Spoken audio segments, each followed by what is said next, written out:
नमस्कार दोस्तों, कैसे हैं आप सब। आई होप कि आप सभी हमेशा की तरह बहुत अच्छे होंगे।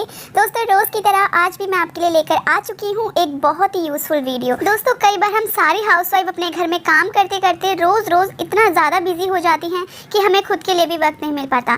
तो आज मैं आपके साथ शेयर करने जा रही हूँ कुछ यूज़फुल और इंटरेस्टिंग से ऐसे हैक्स जिसके बाद आपके घंटों का काम भी मिनटों में हो जाएगा और आप कुछ समय भी अपने लिए निकाल पाएंगे। दोस्तों आपके लिए सबसे पहली और यूज़फुल इंटरेस्टिंग ट्रिक है यहाँ पर मसालदानी को लेके। मसालदानी के अंदर हमारे काफ़ी सारे मसाले रोज़ ही रहते हैं। इनका इस्तेमाल हम रोज़ अपने खाने में करते हैं, लेकिन कई बार ये मसाले इस मसालदानी में रखे रखे भी ख़राब हो जाते हैं। ऐसा होता है ना, कई बार हमें कहीं बाहर जाना होता है कुछ दिनों के लिए और जब इनको हवा नहीं लगती है मसालों को, तो इसके अंदर या तो कीड़े लग जाते हैं या फिर जाले पड़ जाते हैं। अगर आपके साथ भी ऐसा होता है तो आपकी ये ट्रिक बहुत ही काम आने वाली है। यहाँ पर आपको क्या करना है, हमारे इस मसालदानी के अंदर एक ऐसी चीज़ होती है नमक, जिस पर कभी भी कोई कीड़ा नहीं लगता है, कोई जाले नहीं लगते हैं। तो आप क्या करेंगे, जब कभी भी अगर आपको लगे आपको बाहर जाना है हफ्ते 10 दिन के लिए, महीने भर के लिए, तो आप क्या करेंगे, यहाँ पर थोड़ा सा नमक सारे जितने भी मसाले हैं ना इन सब के अंदर मिला देंगे, थोड़ा थोड़ा, बहुत ज़्यादा नहीं। और इस तरीके से मिलाने के बाद ना इनमें कभी भी कीड़े नहीं लगेंगे। चाहे आप 1 महीने बाद भी अगर आ रहे हैं अपने घर में, तो भी आपका मसालदानी में जितना भी मसाला है मसालदानी में वो बिल्कुल भी ख़राब नहीं होगा। आप इस ट्रिक को यूज़ करके देखिएगा, बहुत ही यूज़फुल ट्रिक है, मुझे पर्सनली बहुत पसंद आई है। कहीं भी अगर आपको जाना हो, कहीं जाने का प्लान हो, तो इस ट्रिक को ज़रूर से यूज़ करिएगा। आपके खाने पीने की चीज़ें भी सेफ़ रहेंगी और साथ ही साथ ये मसाले भी बिल्कुल सेफ़ रहेंगे। तो यहाँ पर मैं सारे मसालों को थोड़ा थोड़ा इसके अंदर नमक डाल के मिला देती हूँ बढ़िया से। बस एक चीज़ का आपको ध्यान रखना पड़ेगा, जब कभी भी आप इन मसालों का इस्तेमाल खाने में करेंगे तो आपको थोड़ा नमक का ध्यान रखना पड़ेगा। बाकी यूज़फुल ट्रिक बहुत ही कमाल की है, आप एक बार ज़रूर से ट्राई करके ज़रूर से देखिएगा। चलिए दोस्तों बढ़ते हैं हमारी अगली यूज़फुल ट्रिक की तरफ। दोस्तों हम सब के घर में जो फॉइल पेपर होता है, जब कभी भी ये ख़त्म हो जाता है फॉइल पेपर का रोल, तो जो इसका ये डिब्बा होता है, बॉक्स, इसको हम ज़्यादातर ना फेंक देते हैं। लेकिन आप ना इसे फेंकने की गलती बिल्कुल भी मत करिएगा। और अगर आपके पास है इस तरीके का बॉक्स, तो आप किस तरीके से उसको इस्तेमाल कर सकते हैं ये मैं आपको बताने वाली हूँ। तो दोस्तों फेस्टिवल का सीज़न बस शुरू ही होने वाला है और हम सभी अपने घरों की सफाई में लग चुके हैं। तो अक्सर हमारे जो बर्तन वगैरह होते हैं फालतू, हम किचन की जब सफाई करते हैं तो कुछ ना कुछ एक्स्ट्रा चम्मचे वगैरह, कुछ ना कुछ चाकू वगैरह, ऐसा कुछ ना कुछ छोटा मोटा सामान होता है जिसे हमें स्टोर करके संभाल के रखना पड़ता है। तो आप इस बॉक्स का इस्तेमाल कर सकते हैं अपनी एक्स्ट्रा चीज़ों को स्टोर करने के लिए। और सिर्फ स्पून ही नहीं, आप जो आपके किचन में यूज़ होने वाला बेलन होता है, आप उसका इस्तेमाल भी कर सकते हैं इसको बढ़िया से कवर करके रखने के लिए। तो इससे फ़ायदा ये होगा, एक तो आपका ये बेकार पड़ा हुआ बॉक्स दोबारा से यूटिलाइज हो जाएगा और दूसरा आप अपने घर की छोटी मोटी चीज़ों को बढ़िया तरीके से स्टोर करके रख सकते हैं। इसके अंदर रखने के बाद ना एक तो किसी भी सामान पर धूल मिट्टी नहीं बैठती है और बहुत ही अच्छे तरीके से वो साफ़ सुथरा ही रहता है। आई होप कि आपको ट्रिक पसंद आई होगी। अगली यूजफुल ट्रिक देखने से पहले दोस्तों आप इस वीडियो को अभी इस वक्त दुनिया के कौन से कोने से देख रहे हैं कमेंट करके ज़रूर से बताइएगा। साथ ही साथ अपने शहर का नाम भी बताइएगा और कमेंट सेक्शन में हर हर महादेव लिखना बिल्कुल भी मत भूलिएगा। अगली ट्रिक यहाँ पर आती है दोस्तों हमारे यहाँ पर शैम्पू को लेके।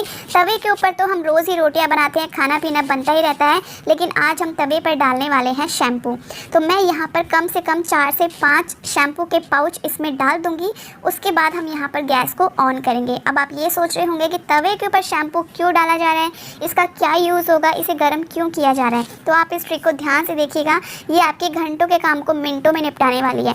यहाँ पर मैं थोड़ा सा इसमें ना पानी भी ऐड करने वाली हूँ। तो नॉर्मल कोई भी पानी ले लीजिए, जैसे ही शैम्पू में थोड़ा सा ना बबल्स उठने लगे तब आपको यहाँ पर पानी ऐड कर देना है। अब यहाँ पर ऐड करना है आपको आधा चम्मच के करीब नमक। नमक बहुत ज़रूरी है और नमक की जगह पे आप यहाँ पर विनेगर यानी सिरका भी इस्तेमाल कर सकते हैं, या फिर अगर आपके पास नींबू है तो आप इसमें आधा कटा नींबू भी डाल सकते हैं। तो यहाँ पर इसको बढ़िया से मिक्स कर देना है। तो मेरे पास तो फिलहाल यहाँ पर नमक है, तो मैं नमक इसके अंदर मिला के इसको मिक्स कर लेती हूँ।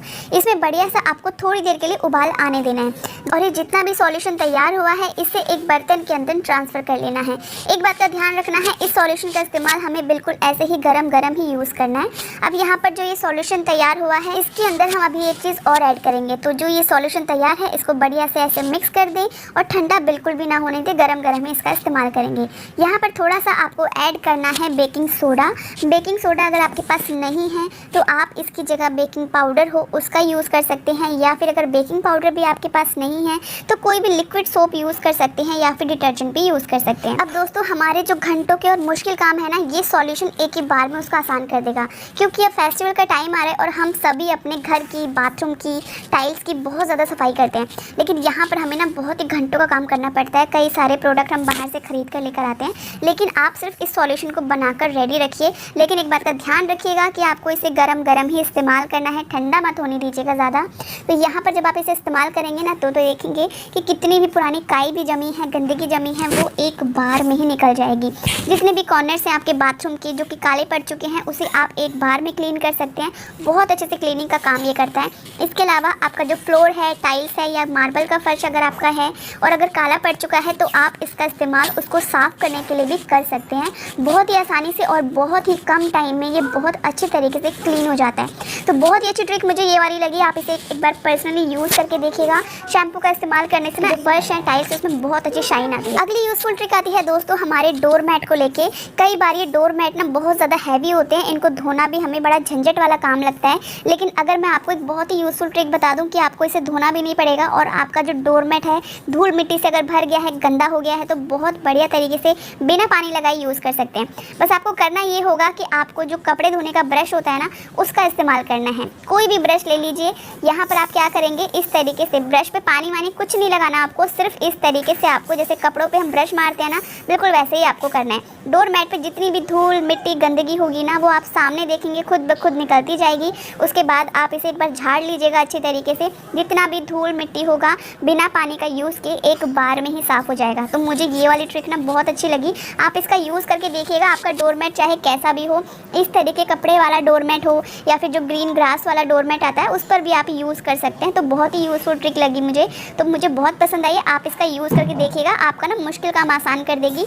क्योंकि अब सर्दी आ रही है ना, तो सर्दियों में इस तरीके के डोर मैट या कारपेट वगैरह धोना बहुत ही मुश्किल वाला काम लगता है। तो ये ट्रिक आपके लिए बहुत हेल्प करेगी।